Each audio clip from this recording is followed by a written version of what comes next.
Bueno, buenas tardes a todos y a todas, o buenos días para los que os conectáis desde América en general, ¿vale? Sobre todo América Central y América Latina, que tenemos varias personas conectadas desde allí. Si os parece bien, vamos a empezar.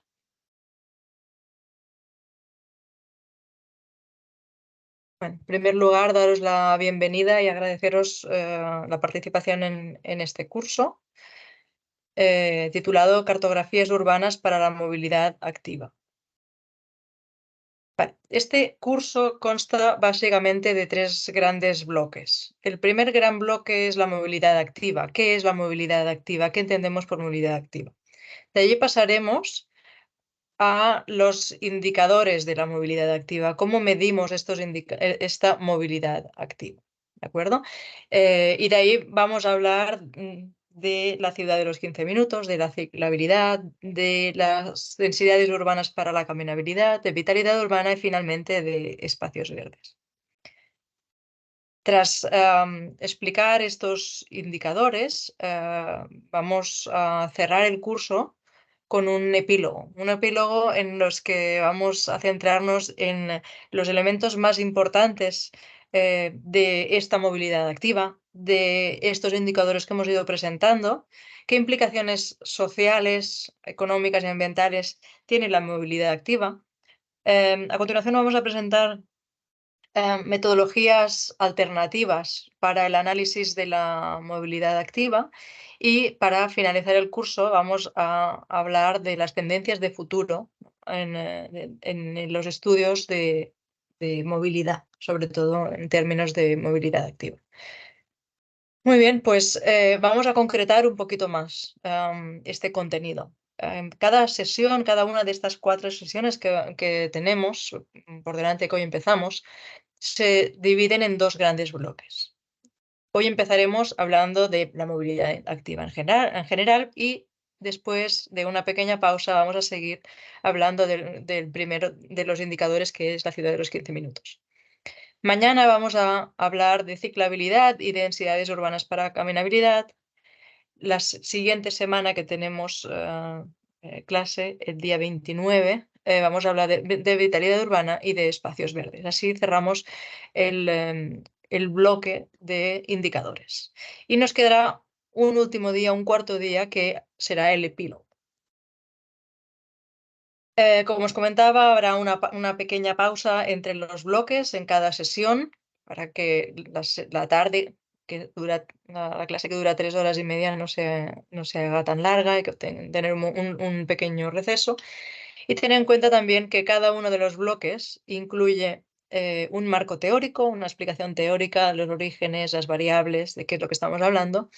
A continuación hablaremos de fuentes de datos y de metodología, básicamente utilizando metodología SIG, de Sistemaciones de Información Geográfica.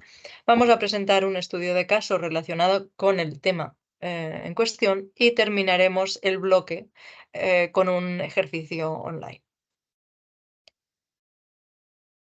A continuación presentaros el equipo docente, compuesto básicamente por 10 docentes.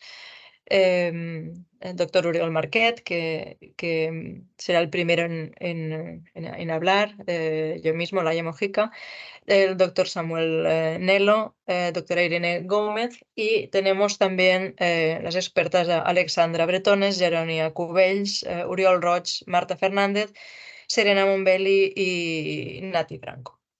Además, contamos con la presencia tanto de Judith Ceballos como Pablo Villar, que vais a encontrar en la lista de personas participantes y que están conectadas ahora mismo, que están como parte del equipo técnico que dan apoyo técnico a toda la formación, de modo que si tenéis cualquier duda, cualquier pregunta, cualquier inconveniente, pues no solo hace falta que les escribáis en el chat y ellos os podrán ayudar.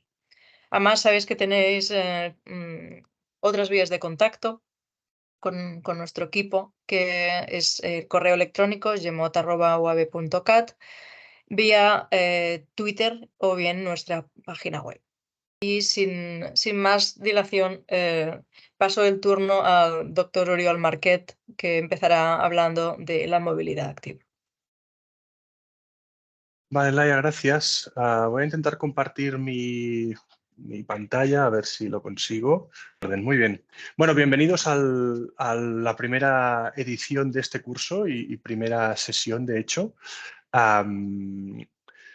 Estamos muy contentos de tener tanta gente conectada y tantas expresiones de interés, ¿eh? La verdad es que no sabíamos muy bien cuál sería la respuesta a este curso que estábamos planteando, pero que estos temas de movilidad siempre generan como mucha atención, ¿no?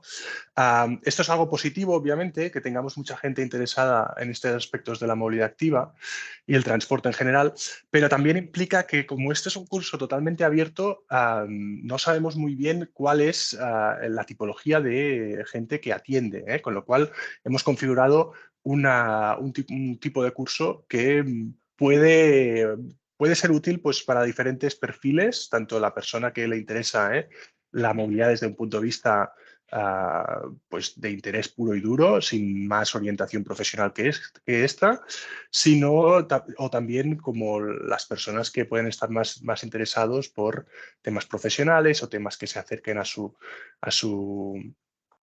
ámbito laboral, ¿no? La idea es, como ha comentado bien Laia, daros siempre en cada sesión unos apuntes teóricos sin entrar a fondo, a ver, porque tampoco queremos que esto sea una cosa muy académica, ¿vale? Tiene que ser algo más aplicado. Por lo tanto, vamos a dar unos conceptos claves al inicio de cada sesión, luego vamos a entrar en metodología sobre cómo evaluar el tema de cada sesión y al final siempre un ejercicio práctico para que bueno, podamos explorar cuáles son las implicaciones de las cosas que estamos analizando, ¿vale? Yo en esta sesión de hoy, esta primera sesión, lo que haré será básicamente poner unas bases, ¿eh? Aquí lo veis, movilidad activa, definiciones y puntos de partida. Pues este es el objetivo, ¿vale? Poner las cosas sobre la mesa y a partir de ahí iremos profundizando poco a poco, ¿vale? Sin más, voy a empezar hablando pues, de movilidad activa y lo primero que tenemos que pensar es pues, qué entendemos por movilidad activa. Y aquí vamos a ser muy generalistas y vamos a hablar sobre todo de andar y de ir en bicicleta, ¿sí? En el mundo académico hay varias discusiones en marcha sobre, bueno, pues dónde están los límites de esta definición de movilidad activa, ¿eh? Podemos, por ejemplo, considerar los patinetes eléctricos como movilidad activa. ¿Qué pasa con los scooters? ¿Qué pasa con las bicicletas eléctricas? ¿Sí? ¿Dónde están los límites de lo que conocemos como movilidad activa? Pero este es un debate bastante inútil porque, es decir, en la vida diaria es bastante inútil cómo le decimos las cosas, ¿no? Lo que queremos saber es de qué estamos hablando. Y como la grandísima mayoría de desplazamientos en nuestras ciudades se producen en modos activos, que son básicamente el andar, en las ciudades españolas, en un 90% de la movilidad activa que tenemos es básicamente algo tan fácil como andar. Y luego algo que va creciendo en los últimos años, pero que aún tiene una proporción pequeña, como es la bicicleta, pues nos vamos a centrar básicamente en estos dos modelos.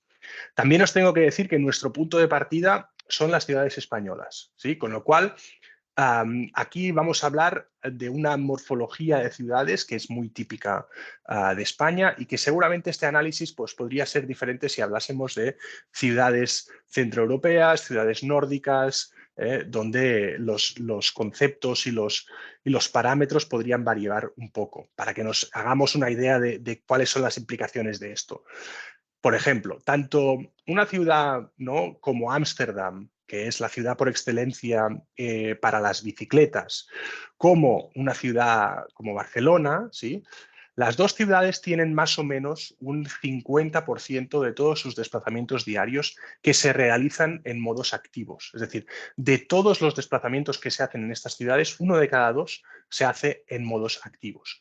Lo que pasa es que, por ejemplo, en Barcelona, el 46% de toda la movilidad se hace andando y la bicicleta son poquitos, y en cambio en Ámsterdam sería lo contrario, ¿sí? Donde la gran mayoría de la movilidad activa es bicicleta y luego hay algo más de andar.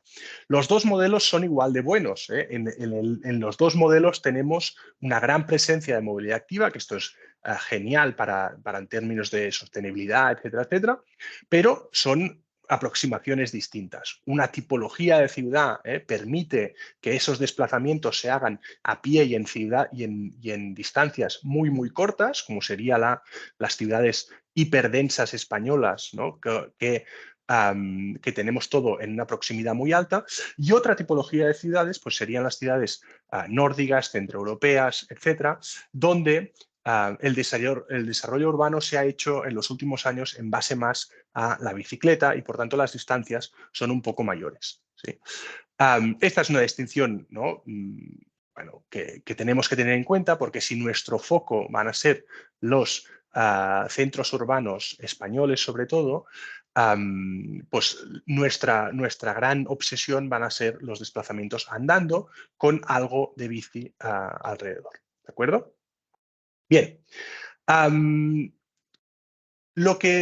Otra consideración previa que quiero hacer es que este análisis de la movilidad activa y esta necesidad de incorporar la movilidad activa en nuestras ciudades viene de una concepción de la movilidad, ¿sí?, que es paradigmática de nuestro tiempo y que es diferente a las concepciones de movilidad que teníamos durante buena parte del siglo XX. ¿Sí?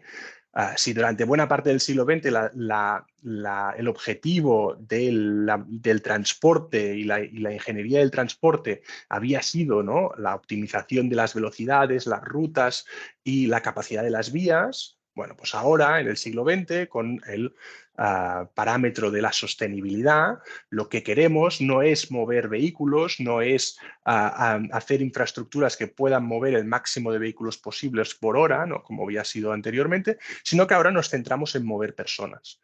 Y con lo cual, al mover personas, lo que estamos interesados es en todos los modos de transporte disponibles, desde el más literalmente pedestre, como es el andar, hasta el más elaborado, como pueden ser los coches semiautomáticos o lo que sea. ¿Sí?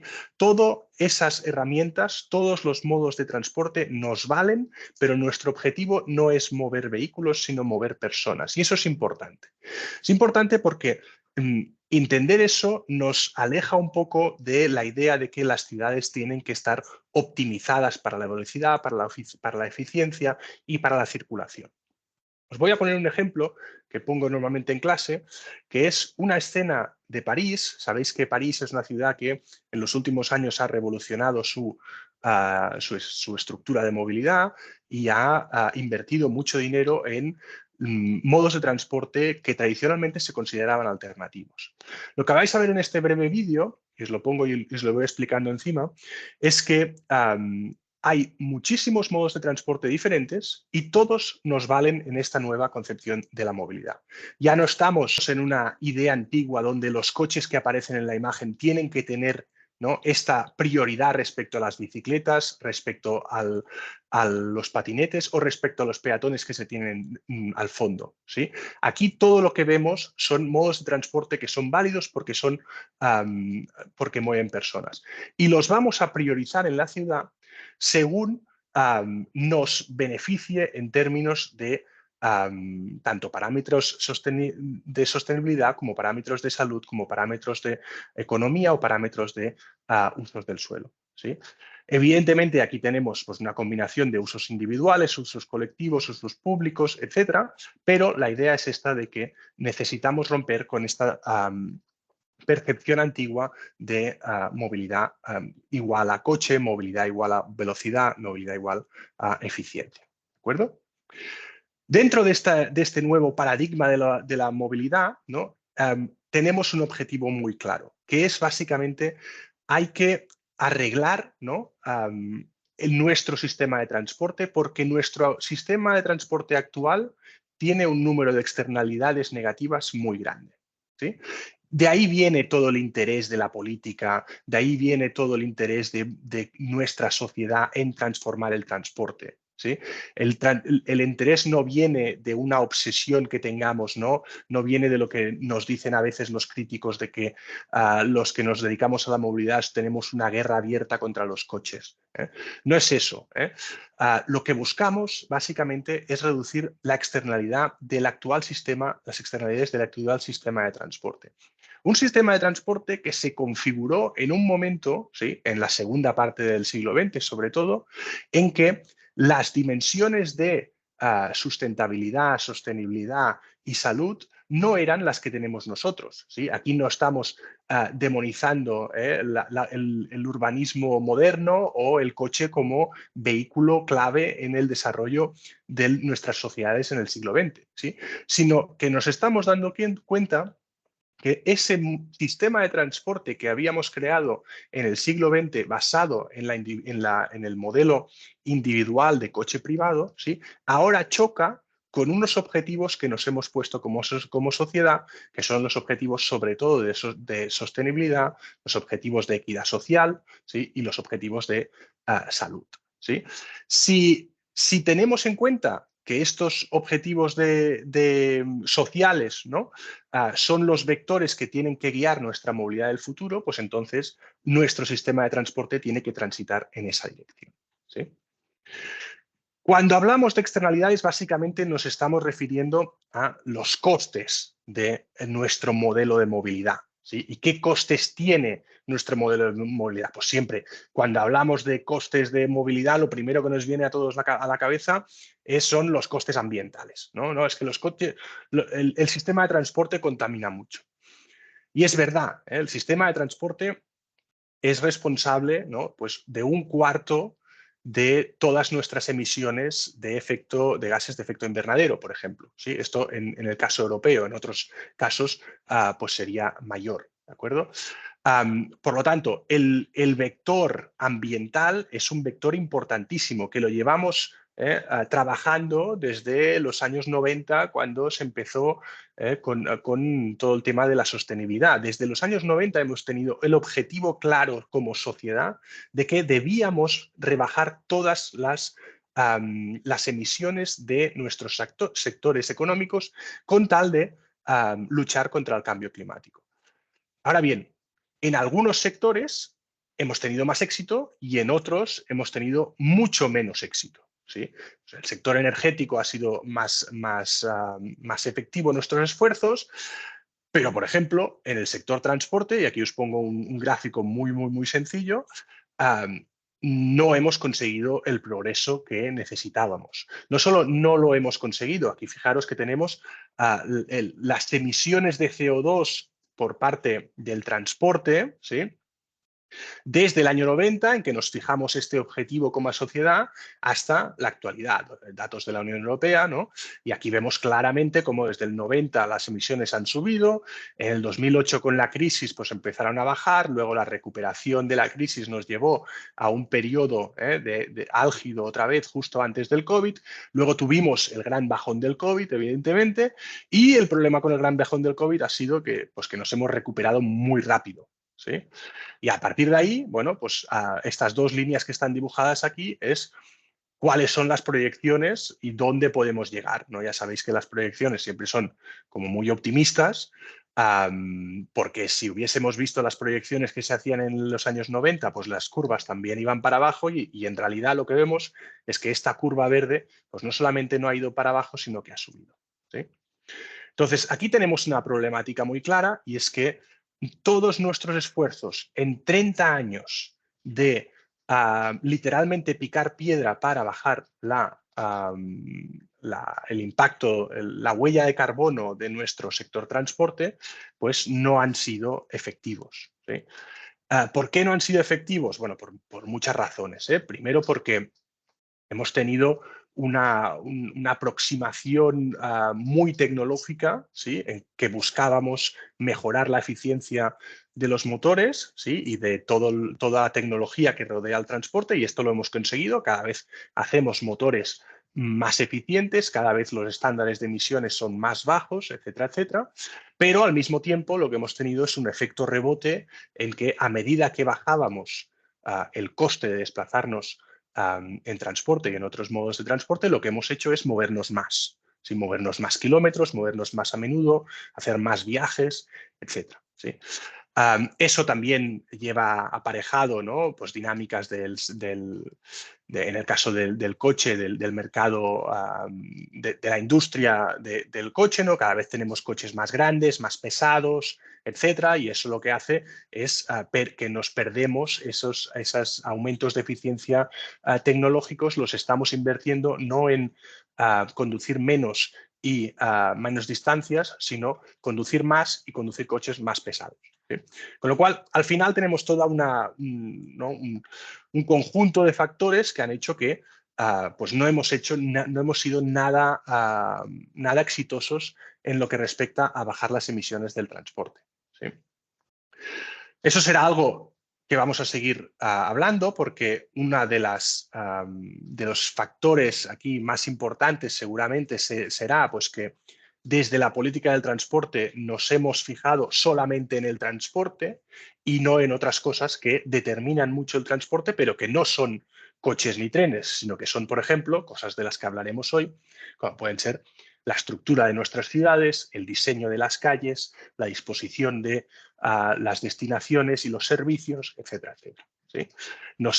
Hemos tenido una aproximación seguramente demasiado sectorial, ¿sí? Y hemos dejado de ver que el transporte estaba integrado dentro de un sistema social y dentro de una estructura urbana y espacial que han ido desarrollándose en los últimos años en una dirección opuesta a lo que queríamos en materia de movilidad. ¿Vale? Esto sería lo más evidente, ¿no? La externalidad ambiental, pero las externalidades y los costes que tenemos que tener en cuenta cuando hablamos del transporte y cuando hablamos de transporte activo en general van más allá, ¿no? Otras muy claras serían las externalidades sociales, ¿no? Es decir, no todos los modos de transporte son iguales en términos de igualdad y equidad, ¿sí?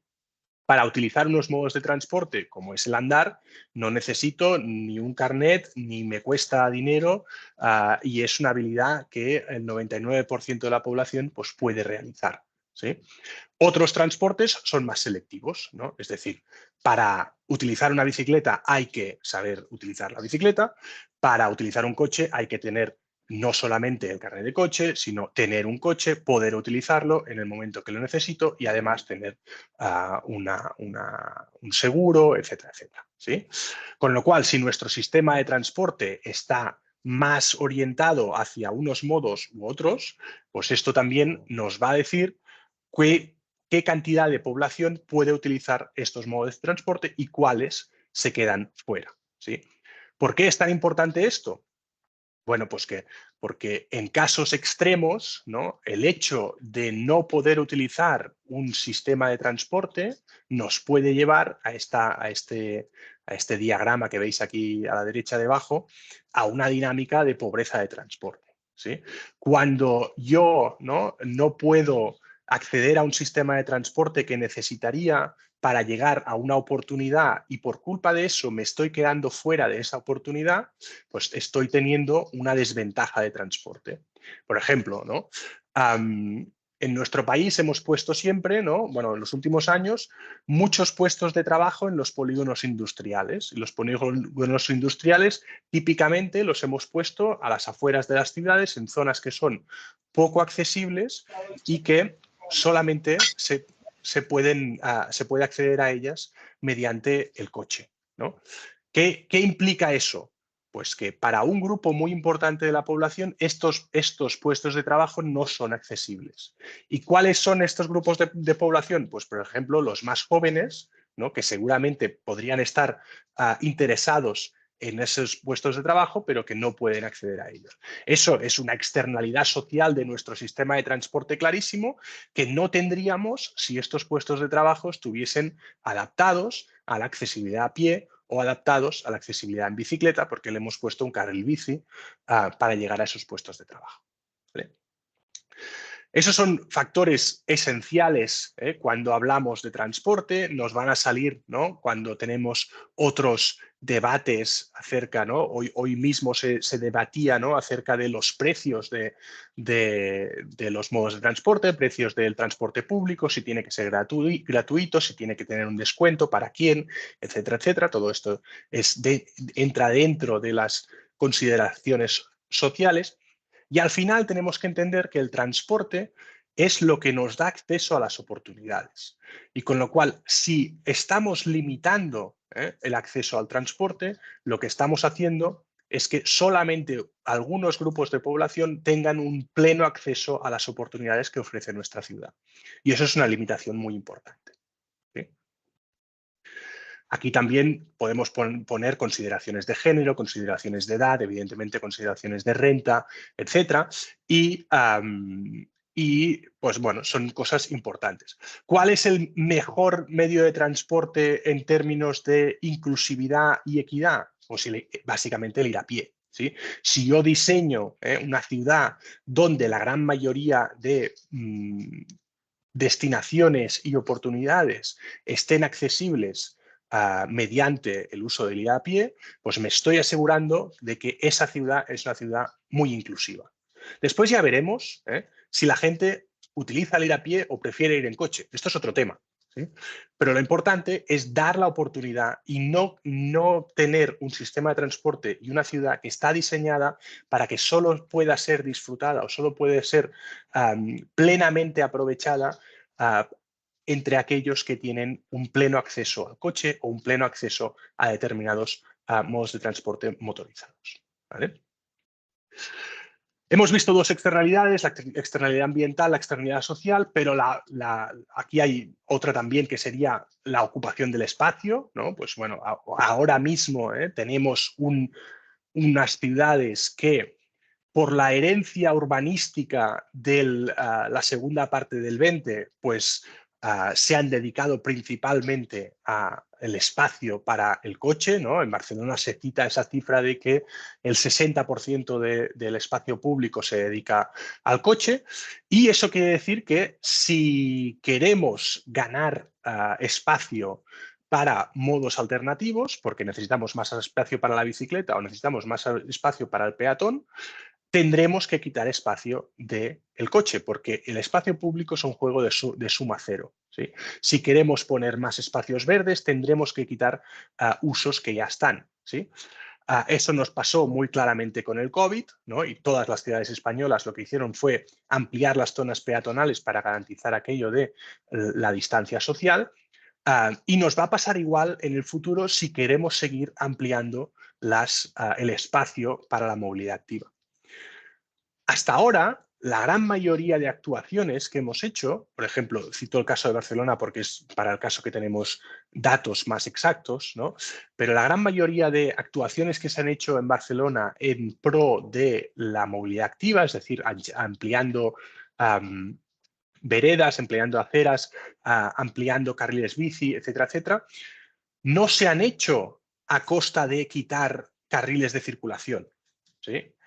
Se han hecho a costa de quitar carriles de parking, ¿sí? O sea, espacios de parking, ¿sí? Ese ha sido el primer paso, ¿sí? En Barcelona, en los últimos 8 años, se ha hecho mucho trabajo en términos de ampliar el espacio para la actividad, para el transporte activo, pero se ha hecho básicamente sin tocar los carriles o tocando muy poco los carriles de circulación. Estamos hablando de un porcentaje muy pequeño.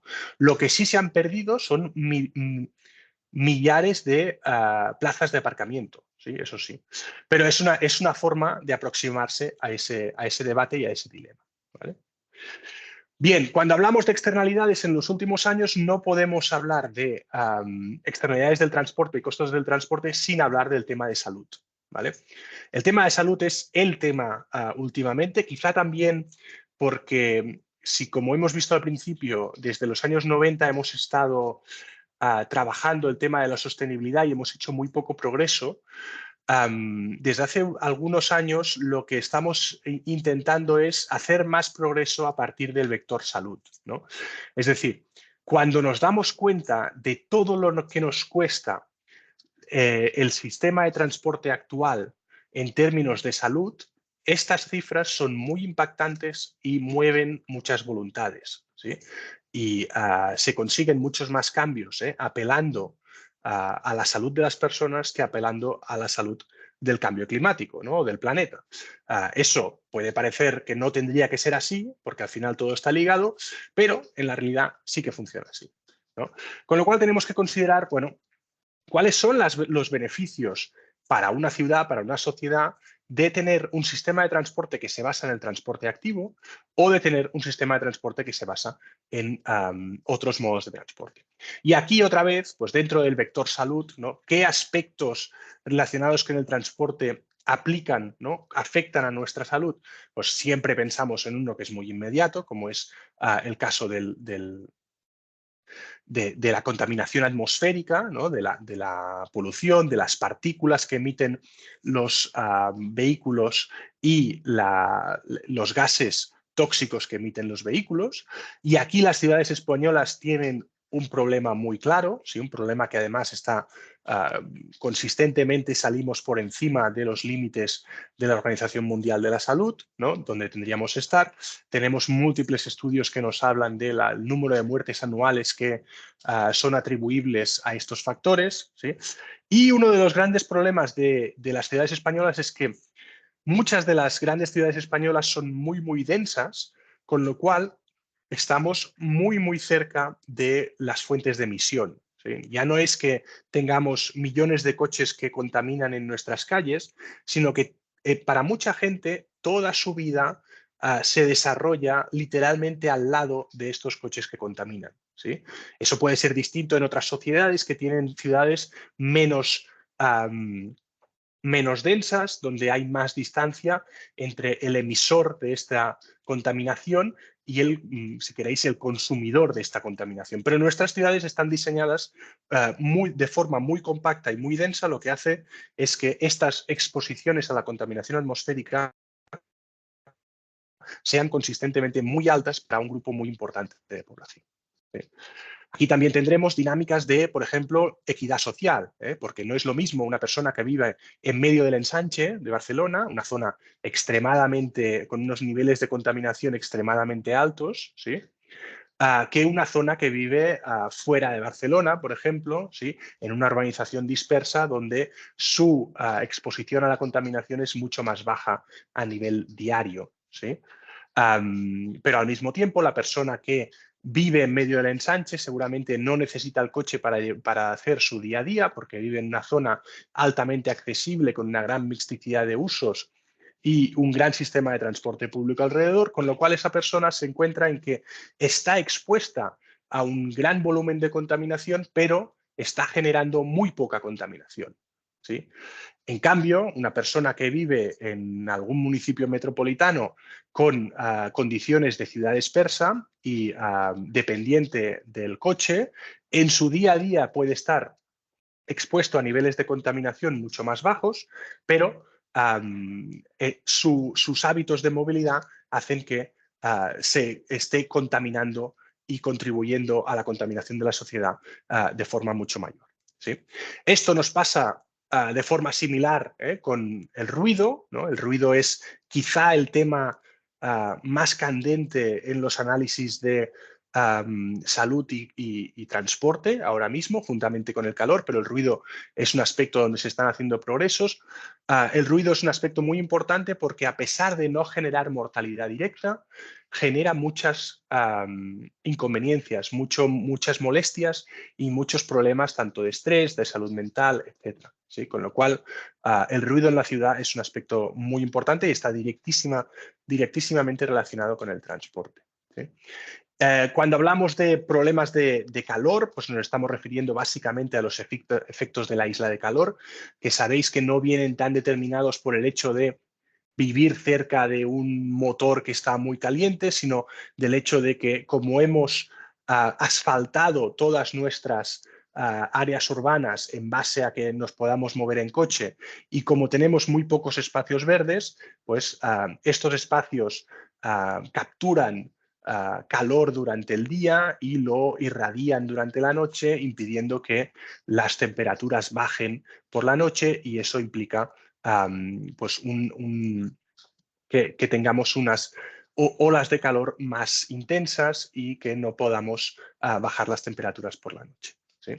Esa ocupación del espacio que hablábamos también afecta a todo lo que sería espacios verdes, porque si las calles están dedicadas a un uso, pues no pueden estar dedicadas a otro. ¿Sí? Con lo cual el coste de oportunidad aquí es importante, especialmente en ciudades españolas, o en el caso de Barcelona, por supuesto, en que tenemos un déficit muy importante de espacios verdes. ¿Sí? Y por último, pues tendríamos el tema de la actividad física. ¿Sí? Y eso, en el caso de los transportes activos, es un aspecto clave porque pues, cuando yo utilizo el andar o utilizo la bicicleta, pues no solamente estoy haciendo un bien colectivo a la sociedad, sino que porque no estoy generando una externalidad negativa que sí estaría generando utilizando el coche o el transporte público, sino que estoy generando un beneficio individual, en mi caso, que es generar una actividad física. ¿Sí? Esta actividad física que yo puedo ganar andando o yendo en bicicleta, pues es importante para llegar a eso que hablamos de las recomendaciones mínimas en salud de la Organización Mundial de la Salud, perdón, niveles mínimos de actividad física de la Organización Mundial de la Salud. Que no son aquellos 10.000 pasos que repetimos. Los 10.000 pasos no salen de ningún estudio científico, esto es una invención, pero sí son que tendríamos que hacer 150 minutos de actividad física a la semana y eso básicamente es andar durante 30 minutos, no es más. ¿Sí? Con lo cual, si conseguimos que un gran porcentaje de la población pues utilice el andar para 30 minutos diarios, ya estaremos generando un bien de salud pública. ¿Sí? Esto sería el tercer aspecto en el que la movilidad activa nos ayuda y por el cual estamos interesados como sociedad en promocionar esta movilidad activa. Y hay un último que sería los impactos económicos que tampoco podemos desdeñar. ¿Sí? Desde un factor como es el tema de la gestión de la congestión, ¿sí? Al final nuestras ciudades tienen el espacio que tienen y lo más eficiente a nivel de espacio ocupado por persona que se mueve sería el peatón, ¿no? Y lo menos eficiente sería un coche que con nuestros índices de ocupación, por ejemplo, en el área metropolitana, que están alrededor de 1,19 pasajeros por coche, pues en el fondo lo que estamos gastando moviéndonos en coche son 12 metros cuadrados, ¿sí? Para mover una persona. ¿Sí? Con lo cual, aquí hay un problema matemático de espacio que es, si queréis, irresoluble. ¿Sí? Lo que necesitamos es que más gente abandone este modo ineficiente y depredador de espacio que es el coche para adoptar modos de transporte que sean que nos beneficien más en este aspecto. ¿Sí? Con el cual, el vínculo entre modos activos y congestión pues también va a ser muy importante. Y aquí, ¿no? Pues la típica crítica de decir, no, es que hacer un carril bici lo que hace es generar más congestión porque le estoy quitando espacio al coche. Pues no es la que debería ser esta crítica, ¿sí? Porque lo que queremos es precisamente reducir el número de coches para que los que realmente sí que tengan que utilizarlo, ¿sí? Aquellos que tengan una combinación de desplazamientos muy complicada, aquellos que tengan personas a cargo que no pueden moverse andando en bicicleta, aquellos que aquel día tengan una urgencia y realmente sí necesiten utilizar el coche, pues realmente sí puedan utilizarlo sin problemas. El otro aspecto a considerar, pues evidentemente, son los impactos económicos. ¿Vale? Básicamente, múltiples estudios nos demuestran que una ciudad basada en el peatón y basada en la bicicleta tiene unos rendimientos económicos en términos de ventas al pequeño detalle y de vida en la calle, pues que son mucho más beneficiosos que los que se basan básicamente en el ir en coche. ¿Vale? No quiero alargarme más en este tema, pero solamente destacar que si entendemos la movilidad desde un punto de vista complejo, que es básicamente, muy bien, cómo la gente escoge aquellos desplazamientos, el modo de transporte para cada desplazamiento, ¿vale? La literatura tradicionalmente nos ha indicado que hay una diversidad de factores, ¿vale? La primera sería lo clásico, ¿eh? ¿Qué tipo de desplazamiento tengo que hacer? ¿Cuánto tardo? ¿Cuánto me cuesta? ¿Sí? ¿Qué combinación de transportes puedo hacer? Etcétera. La segunda sería, ¿no? ¿Quién soy yo a la hora de viajar? Es decir, dependiendo de mis características socioeconómicas, si soy una persona de mediana edad que me puedo mover perfectamente, pues voy a escoger un modo de transporte u otro. Si soy una persona con discapacidad, voy a utilizar otro. Si soy una persona que tiene muy poco tiempo disponible, voy a priorizar otros modos de transporte, ¿sí? Estos dos elementos que configuran la movilidad, es decir, dónde tengo que ir, cuáles son las características del viaje y quién soy yo y qué posibilidades tengo de moverme dentro del sistema, son los dos ámbitos en los que hemos trabajado más claramente la movilidad, ¿sí? Llevamos muchos años analizando este tipo de cosas. Pero uno de los grandes déficits y uno de los grandes problemas que hemos tenido en los últimos 30 años y el hecho, uno de los aspectos más importantes que explican por qué no hemos hecho el progreso adecuado que tendríamos que haber hecho para llegar a un modo de transporte más sostenible, es que hemos visto el transporte sin tener en cuenta estos factores espaciales, ¿sí? Es decir, el transporte no se produce en el vacío, el transporte se produce en la ciudad. Nos movemos por unos espacios determinados que tienen unas características determinadas. Con lo cual, intentar cambiar el transporte sin controlar estas características es un ejercicio que es, si queréis y siendo muy cruel, inútil, ¿sí? Tal como nos indican básicamente el hecho de que en los últimos 30 años hemos hecho muy poco progreso en descarbonizar nuestra sociedad, ¿sí? Porque hemos puesto mucho énfasis en intentar que la gente tenga un comportamiento sostenible, intentar concienciar a la gente de que no tienen que utilizar el coche, sino que tienen que utilizar otros modos de transporte, pero no le hemos cambiado a la gente los sitios donde vive. No hemos analizado cuáles son las oportunidades de las personas para realmente encontrar lo que necesitan a una distancia caminable, ¿sí? ¿Por qué no lo hemos hecho? Bueno, pues por múltiples factores. En parte porque era más fácil centrarse en el transporte que entrar en términos de urbanismo, en términos de morfología urbana, en términos de qué se puede construir y qué no se puede construir, etcétera, etcétera, ¿sí? Pero tenemos que ser conscientes de que al hacerlo así, al tener una visión puramente sectorial del transporte, lo que hemos hecho es, si queréis, gastar 30 años de desarrollo que nos han servido para relativamente poco. Si comparamos nuestra movilidad actual con la movilidad de los años 90, que es nuestro punto de inicio, tenemos pocos progresos tanto a nivel de contaminación, como a nivel de equidad social en el transporte, como a nivel de salud, como a nivel de economía. Seguimos con una estructura del transporte muy clara, ¿sí? Y eso viene básicamente por nuestra incapacidad de abordar el entorno construido, que es a lo que vamos a hablar ahora mismo, ¿vale?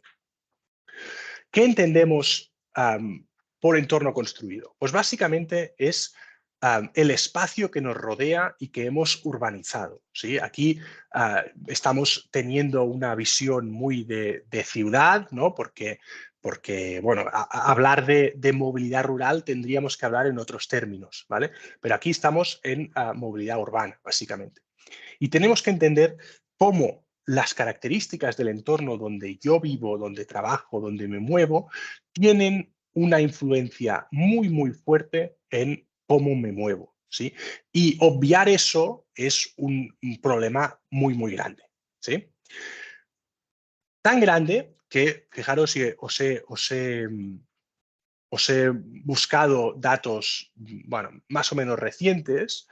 A nivel de, por ejemplo, región metropolitana de Barcelona, tenemos que en el año 2002, ¿sí? Es decir, hace 20 años, un 50% de todos los desplazamientos se hacían andando o en bicicleta. ¿Sí? En los 2002, un 50% de los desplazamientos se hacían andando o en bicicleta.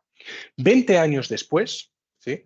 El número de desplazamientos andando en bicicleta en esa misma región es del 51,5%. Es decir, en 20 años hemos conseguido aumentar el uso de los transportes más sostenibles en 1,5 puntos porcentual. Lo cual nos dice pues, que nuestras aproximaciones han fracasado de forma un poco estrepitosa. ¿Sí? ¿Por qué? Bueno, pues porque si pensamos en nuestras ciudades, y aquí voy a utilizar un poco los datos y los mapas del diario.es, que son muy útiles, cuando pensamos en nuestras ciudades tendemos a pensar en esto. ¿Sí? Esto es claramente Barcelona y lo que veis representado es todos los edificios de Barcelona y el color representa si los edificios son más altos o más bajos. ¿Vale? Básicamente el color más rosado tendríamos los edificios más altos y en color pues eso, más verdes serían los otros. ¿Sí? Cuando pensamos en nuestras ciudades, pensamos en esto. Esto es la imagen que tenemos. ¿Sí? Pero en la práctica, nuestra ciudad no es solamente eso. ¿Sí? Nuestra ciudad es esto. Nuestra constelación urbana, ¿sí? La región metropolitana de Barcelona, y aquí podríamos poner igual la región metropolitana de Madrid, de Valencia, de Bilbao, todas, ¿sí? En el fondo son estas. Una ciudad central que tiene un nivel de densidad y un nivel de compacticidad que es de las más altas de Europa, ¿sí? Nuestras áreas centrales son las áreas más densas de Europa, pero están rodeadas de todo un conglomerado de urbanización que es básicamente urbanización de baja densidad. ¿Sí? Y eso tiene unas implicaciones muy, muy grandes para la movilidad. ¿Sí? ¿Por qué? Pues porque como gestores de la movilidad, una cosa muy distinta es hacer políticas para las personas que viven en este entorno, donde hoy veremos que tienen acceso a un conjunto de equipamientos y a unas distancias y a unos sistemas de transporte público que son muy, muy avanzados. Y otra cosa muy distinta es hacer políticas de movilidad para gente que vive en urbanización dispersa. ¿Sí? La urbanización dispersa nos obliga a una serie de limitaciones que son muy, muy importantes. ¿No? Eso es importante tener en cuenta porque cuando yo hago políticas de movilidad que aplican a todos por igual, ¿sí? Tengo que entender que algunos, cuando les estoy pidiendo que tengan un comportamiento de transporte más sostenible, algunas personas que viven en ciudad compacta pues lo van a tener muy fácil y para otras personas que viven en entornos como estos de baja densidad, no hay política de promoción del uso de los modos activos que sirva para estas áreas. Es simplemente imposible que yo le pida a una persona que vive en una de estas pequeñas casitas con piscina, en este caso del barrio del Vall d'Oreig, que haga sus desplazamientos diarios utilizando el ir a pie, porque no tiene la capacidad, el entorno urbano no le está dando la posibilidad de encontrar aquello que necesita en una distancia caminable. ¿Sí? Si además tampoco le ponemos el carril bici necesario, ¿sí? Aún estamos más limitados. Con lo cual, todo este tipo de urbanización lo que tenemos es una dependencia del coche que va mucho más allá de la actitud de las personas. ¿Sí? Esas personas que viven en estos espacios pueden tener una actividad muy sostenible, reciclar mucho y estar muy concienciadas del tema del medio ambiente, pero su espacio urbano, las características urbanas que les rodean, les obligan a un comportamiento de transporte que es puramente insostenible. Con lo cual, nuestro trabajo es generar entornos urbanos que huyan de esta dependencia. Aquí no queremos, es decir, no queremos determinar que las personas se tengan que mover en un modo de transporte u otro. Nuestro objetivo no es restringir las opciones al alcance de las personas a la hora de cuando escogen cómo moverse. Nuestro trabajo es generar espacios que den una completa opcionalidad, es decir, que las personas que quieran moverse andando puedan hacerlo porque tienen la infraestructura necesaria y porque tienen las destinaciones que necesitan a un rango de distancia caminable, que las personas que quieran utilizar la bicicleta tienen la infraestructura necesaria y de calidad. En este caso, la foto que veis es de Valencia, ¿sí? Y es un buen ejemplo. Y también tienen la opción de ir en transporte público o ir en coche. Luego, una vez tengamos este paso cero, ya veremos qué parte de la población escoge realmente modos más sostenibles y qué parte de la población dice, no, no, yo prefiero la comodidad del coche. ¿Sí? Y ahí ya podremos entrar en otro tipo de políticas, que pueden ser políticas de promoción de unos modos y disuasión de otros modos. Pero si no tengo estos entornos urbanos, si queréis, completos, diseñados para todos los modos de transporte, y lo que tengo son entornos urbanos donde la dependencia de un modo de transporte es muy alta, en estos modos de transporte yo no puedo realísticamente pedir un cambio sustancial en las políticas de movilidad porque no lo voy a conseguir. Necesito transitar hacia esa tipología de ciudades. Por eso nuestro énfasis de este curso y lo que vais a ver a continuación en las dimensiones espaciales de la ciudad y en las características urbanas. ¿Sí? Básicamente lo que hemos hecho es que como nuestro grupo lleva muchos años analizando qué factores urbanos son importantes para que la gente ande y la gente utilice la bicicleta, lo que hemos hecho es extraer aquellos valores clave y aplicarlos a las ciudades españolas para ver cómo están equipadas las ciudades españolas para albergar esa movilidad activa. ¿Qué espacios de las ciudades están bien diseñados para tener esa movilidad activa y dónde tenemos los déficits específicos que hay que abordar? ¿Sí? Y algunos casos van a ser casos flagrantes, ¿no? de una falta de diseño o deficiencias muy específicas, y otros casos, ¿no? van a ser una cuestión de dónde ponemos las ubicaciones principales, cómo está hecho el diseño de las calles, qué infraestructura ponemos al servicio de esta movilidad, etcétera, etcétera. Pero lo importante aquí es entender que nuestro trabajo es mapificar y proporcionar a la gente aquello que es básico para la movilidad activa. Sin esas bases, sin ese nivel cero, no podemos realísticamente aspirar a cambiar esta dinámica de los últimos 30 años en la que en el fondo hemos hablado mucho de transporte, pero que hemos cambiado muy poco el transporte. Acabo con esta diapositiva en que resumo los factores más relevantes que han salido de nuestras investigaciones y donde vamos a centrar, evidentemente, este curso.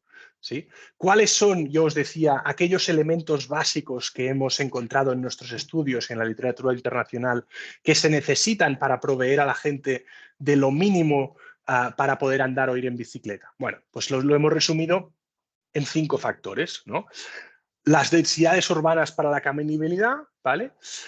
Que sería cómo de caminable es el entorno, es una cosa muy básica, cómo de ciclable es el entorno y esta ciclabilidad le dedicaremos, a cada cosa le dedicaremos una sesión para entender cómo lo hemos extraído, cómo lo hemos tratado, en qué nos basamos, etcétera, etcétera.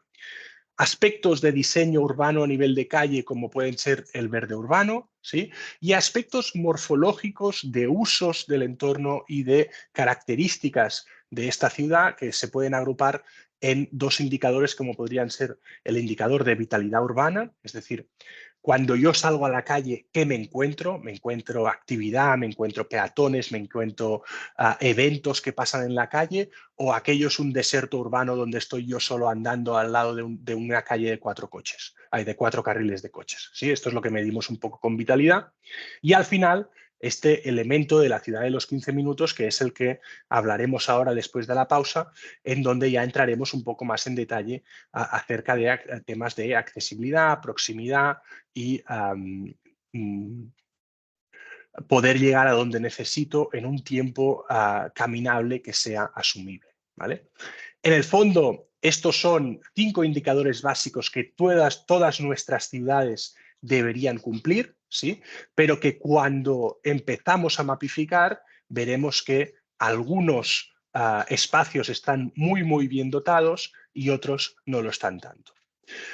Algunos de estos indicadores, y termino con esta consideración, van a ser muy importantes en los niveles bajos, es decir, sin tener aceras, yo no puedo aspirar a que la gente camine. Sin tener un mínimo nivel de densidad urbana, yo no puedo aspirar a que la gente encuentre aquello que necesite en menos de 15 minutos, por ejemplo, andando, ¿sí? Pero otros factores van a ser importantes, ¿sí? Incrementalmente, ¿sí? Como mejor diseño urbano tenga, más fácil va a ser que la gente ande, mejor experiencia van a tener cuando utilicen la bicicleta y más probable es que lo sigan haciendo, ¿sí? Como más vitalidad tengamos en las calles, ¿sí? La vitalidad, por ejemplo, no es algo que sea absolutamente esencial, sin lo que no podamos andar o ir en bicicleta, pero sí que es un valor muy importante para esa experiencia de andar en bicicleta. Con lo cual aquí vamos a estar hablando de 2 niveles. Un nivel absolutamente fundamental sin el que no puedo esperar que tengamos transporte activo, y un ejemplo de eso sería el carril bici. No podemos esperar que la gente vaya en bici realísticamente si no les ponemos un buen carril bici. Y luego habrá muchas otras cosas que van a ser incrementales y basados en la experiencia que nos van a hacer que esa experiencia de utilizar el modo activo sea satisfactoria y por lo tanto nos inviten a seguir utilizándolo y tengamos economías de escalas en que más y más gente se anima a utilizarlo. Bien, si os parece, Laia, lo vamos a dejar aquí en este caso. Vamos a hacer un break ahora. Yo voy a dejar de compartir la pantalla.